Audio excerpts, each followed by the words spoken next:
we got to see a few minutes of the unreleased production version of the Bazaar.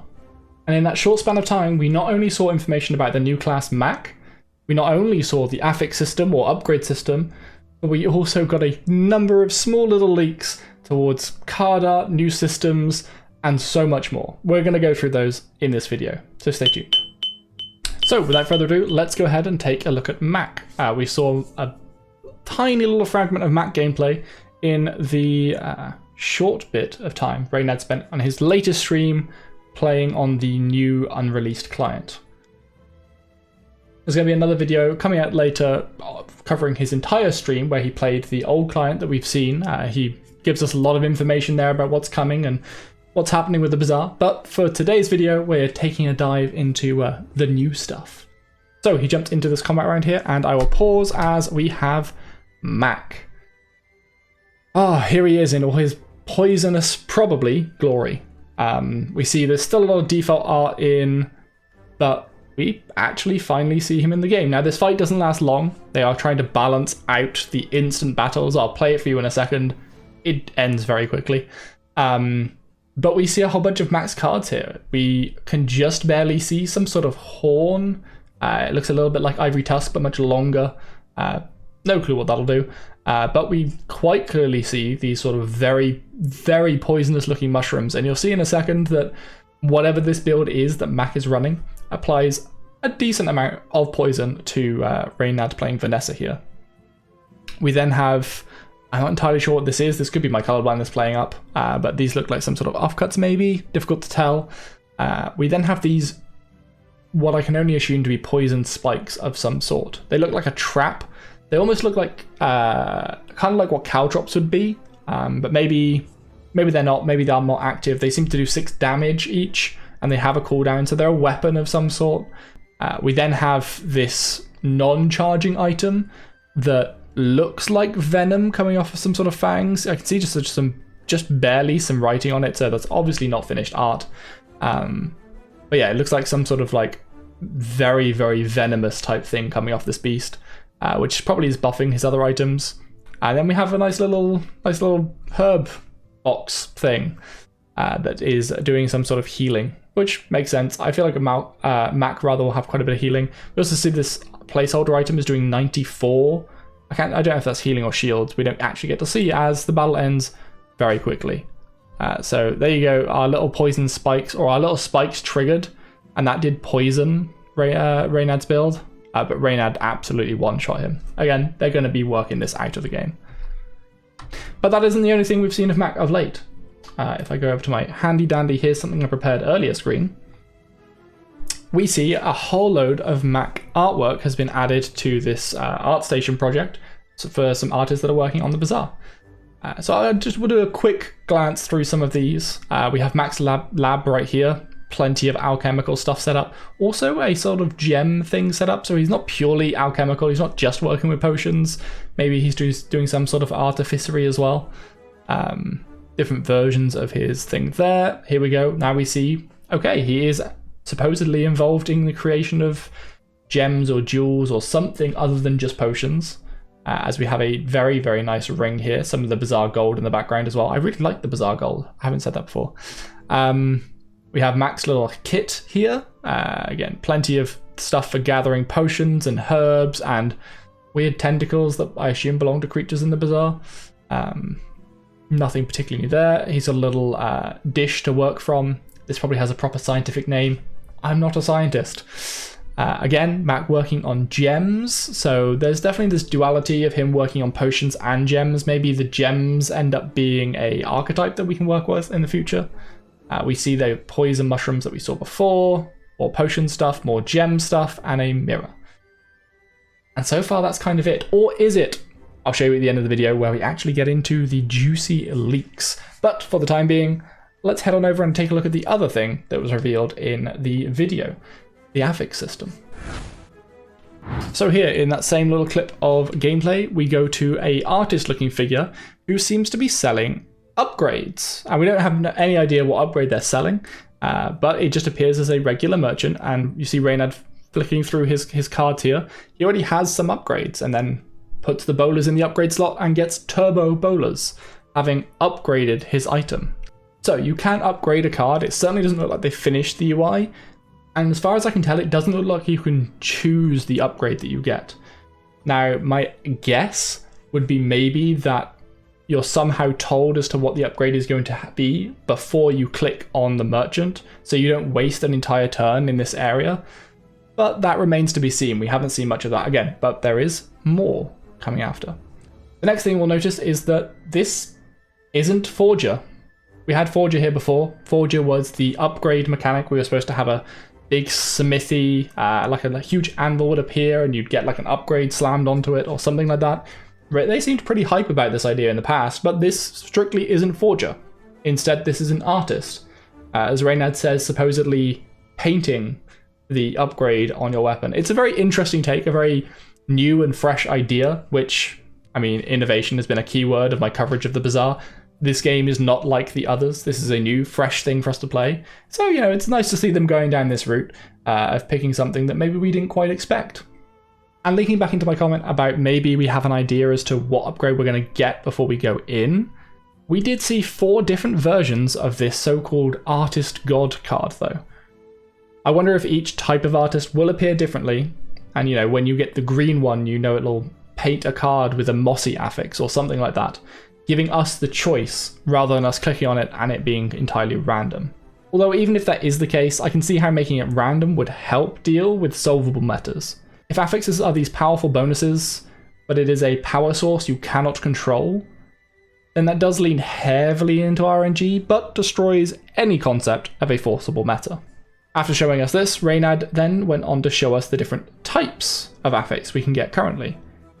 Tiny, which there were a couple of options for. They are probably going to pick the first one. He says the second one does look better, yes, but the first one is far more repeatable, and they'd have to basically create a new card of every other card type just for Tiny if they wanted to make it look that way. So they're just going with a shrunken version of the asset. Perfectly fine to me. As for what Tiny could do, my best guess is maybe something like bypassing armor, almost like a piercing effect. The other option, of course, being that it perhaps charges twice as fast, but only does half as much damage or healing or something like that. But there's already Turbo, which we'll get into in a second. The next one on the list is Toxic. That is the most obvious to me. It's poison. Your weapon will now deal poison. That's what I feel like Toxic probably does. Mossy is probably the most up in the air. Mossy to me kind of screams healing. Maybe it'll heal you on hit or on trigger. But yeah, I'm not entirely sure if that's exactly what it'll do. We haven't been told much. We've only seen these at face value. Reynad himself only commented on a couple of these. Turbo was the next one up, and this has obviously got to buff or utilize your speed stat for sure.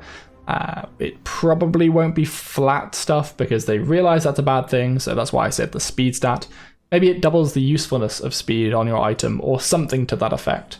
Or maybe it just adds speed to the item. You know, this item now has 10 speed and your speed stat goes up by 10. I don't really see how that would affect the item, but anyway. Golden is the last one we see, and this appears to just do more damage. I think Rain had commented this on himself. It's a straight upgrade, which is good to have in a game. It introduces another form of scaling and will sort of allow you to come up with interesting builds if you see the correct merchant.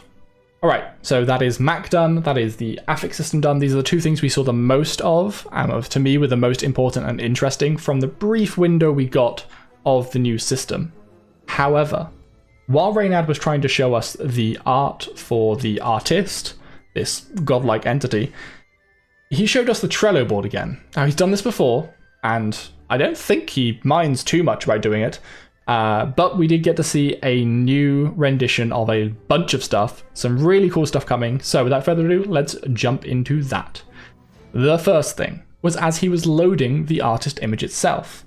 It had a sort of preview pane, and there was a large text field. Now, this isn't the easiest to read, but I have done what I can in my Photoshop magician stuff to try and make it readable. So, the way I read it is, the artist, item painter.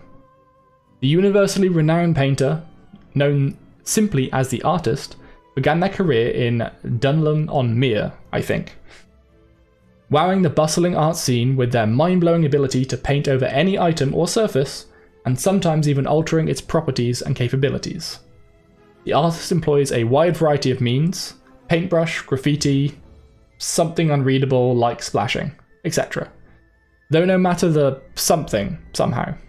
The artist is always able to make their mark on any object or item. The artist currently has a universally acclaimed residency on the Bazaar and is experiencing the most profitable and acclaimed era of their career. Next paragraph. Something, or someone, some sort of name, something, specialty. A gorgeous butterfly woman from Azaka, I think. She's absolutely stunning and beautiful, and possesses the artist's-like ability to transform items into modified versions with something art. Many people are known throughout Azaka for item transformation powers, and they occupy a special place on the planet. A rare species that receives positive or neutral treatment from nearly every other culture or species. Like all of these something people, someone, a name beginning with M, is very pleasing to look at, from her physical features to her something something, and of course there is her incredible butterfly wings. We have Law! Law has finally graced us in the land of the Bazaar. So there is an entire species of these incredible artists that are each able to leave their mark.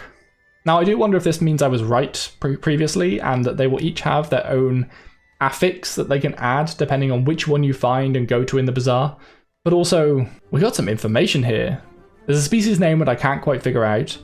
There's the place or planet or people called Azaka. There's also Dunlan on Mir. Is that the name of the planet we're on? They refer to the Bazaar literally as just the Bazaar, and she moved here, so maybe Dunlan on Mir is another planet? Who knows? We have Law. Be excited. Now, back on the main page of their board, the next thing I spotted was the game board designs. These are the cosmetics that are going to be available to us in the game through, I assume, purchase, but hey, maybe there's some sort of in-game way of getting these. It looks like there are at least concepts for a board for each class so far. Maybe this comes with the purchase of the class. Who knows? A man can hope. And some of these actually look pretty awesome.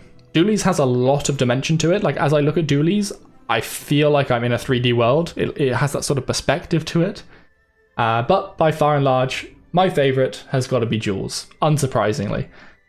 Jules' board looks like the surface, and a lot of the background of the artwork we see from her actual cards.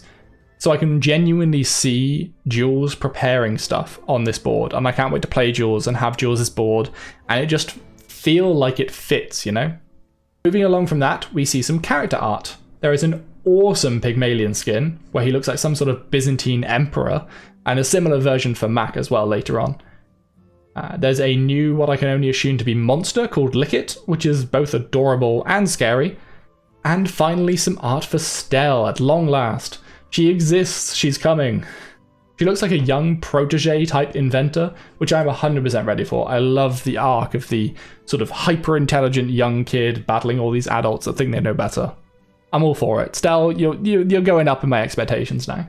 The new toys across from that look excellent as well.